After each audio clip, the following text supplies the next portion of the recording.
Qu'est-ce que c'était la vidéo d'aujourd'hui déjà? Ah oui, Nigloland en 2030.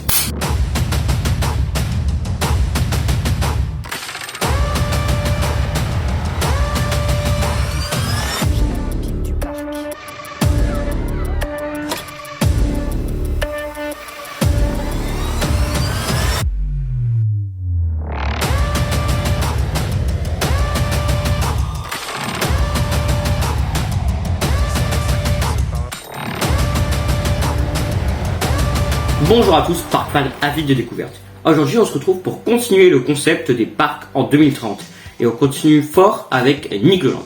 Nigloland, c'est le parc français de moins d'1 million de visiteurs à suivre ces derniers temps. En effet, vu tout ce qu'on sait déjà sur ce qui va arriver ces prochaines années, ça risque d'être très intéressant à suivre, que ce soit pour le public ou pour les parcs fans. Le parc compte atteindre le million de visiteurs d'ici 2030, mais comment vont-ils s'y prendre?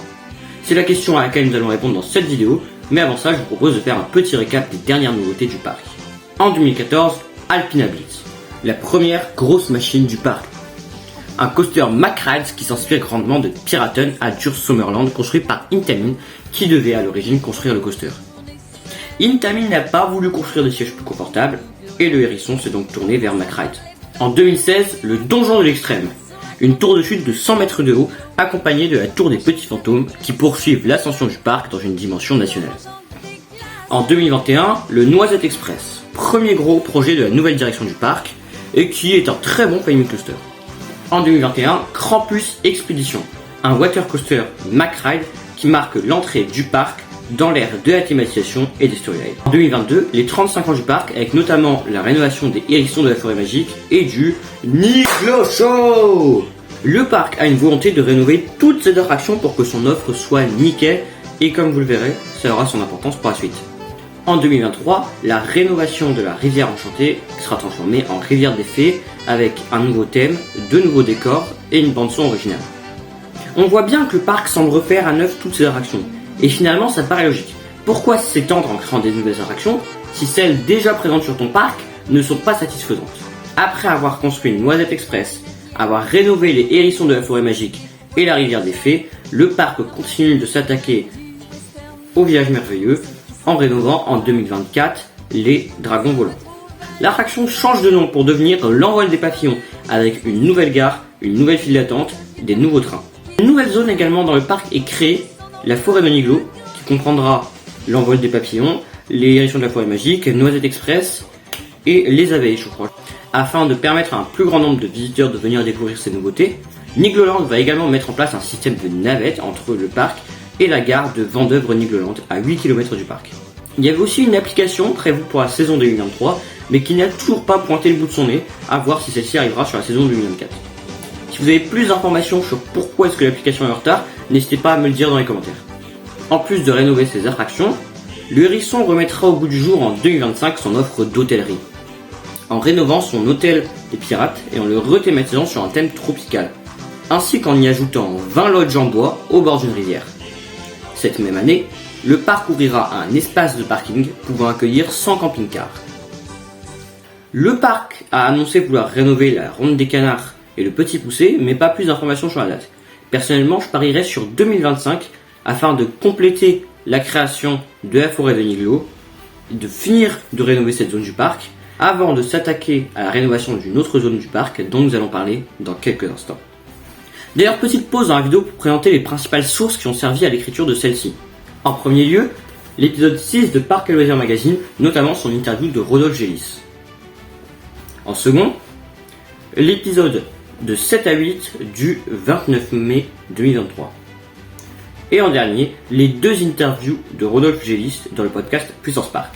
Nigloland ne va pas s'arrêter là avec les hôtels car il prévoit d'en construire un nouveau en 2026 thématisé sur la ferme, qui sera, je cite, traversé par l'attraction Krampus Expedition. Cet hôtel comprendra 100 chambres. Donc si on prend les 30 chambres actuelles de l'hôtel des pirates, les 20 chambres qui seront construites dans les lodges de Cabana, les 100 places de camping-car et les 100 places du nouvel hôtel, on en arrive à un total de 250 chambres, de quoi héberger tous les visiteurs qui souhaitent passer la nuit à Nigloland. Le parc construira aussi une sorte de hub entre les deux hôtels et l'entrée du parc, qui comprendra des restaurants, des bars, des boutiques, des spectacles, de la musique. Le hub sera même accessible aux personnes qui ne résident pas dans l'hôtel, contrairement à un certain hôtel qui a rouvert ses portes il y a quelques jours dans un parc de l'Est parisien.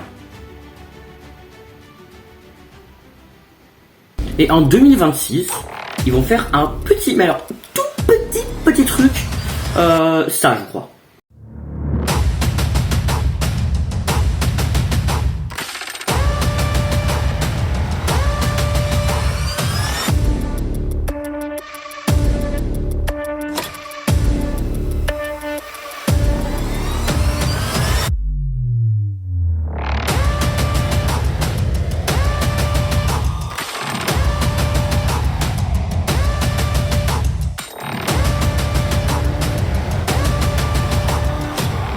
Et oui, nous en parlions déjà à son annonce le 29 mai 2023.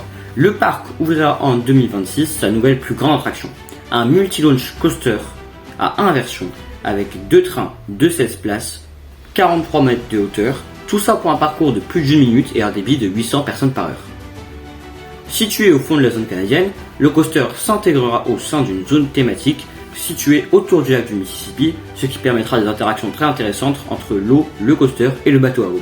D'après les vidéos 3D, le coaster sera soit un Striker Coaster de McRide, soit un Infinity Coaster de chez Gerstlauer. Même si je pense qu'on pense plutôt tous vers un Striker Coaster, parce que dans Striker Coaster de McRide, il y a les mots McRide. La zone thématique, qui présentera une version fantasy du Far West, sera également constituée d'un restaurant et d'une attraction familiale. Donc en 2026, on a un hôtel, un hub, un nouveau coaster, un nouveau restaurant et une nouvelle attraction familiale. D'accord. Après cette extension du quartier canadien, le parc souhaite rénover le reste du quartier en passant par sa machine magique, le Goldmine Trail et la rivière canadienne, tout ça avant 2029. Le parc passera ensuite au manoir hanté, puis au centre du parc avec un master plan qui permettra de repenser l'allée principale pour une meilleure gestion de flux et améliorer la cohérence entre le donjon de l'extrême, la tour des petits fantômes, le manoir hanté, les montgolfières et l'Africa Cruise, tout cela avant 2030. 2030 justement, le parc annonce vouloir ouvrir cette année-là une nouvelle attraction majeure. Pas plus d'informations sur ce qui est arrivé, personnellement je pencherais soit pour un dark ride, soit pour un coaster assez familial, mais family free vous voyez. J'ai une théorie toute trouvée.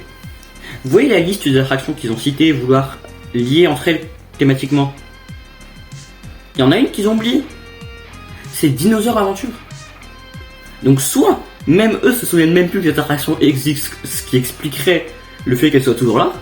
Soit, ils vont aller à Dinosaur Aventure, dynamiter l'attraction, et à la place offrir une nouvelle attraction majeure.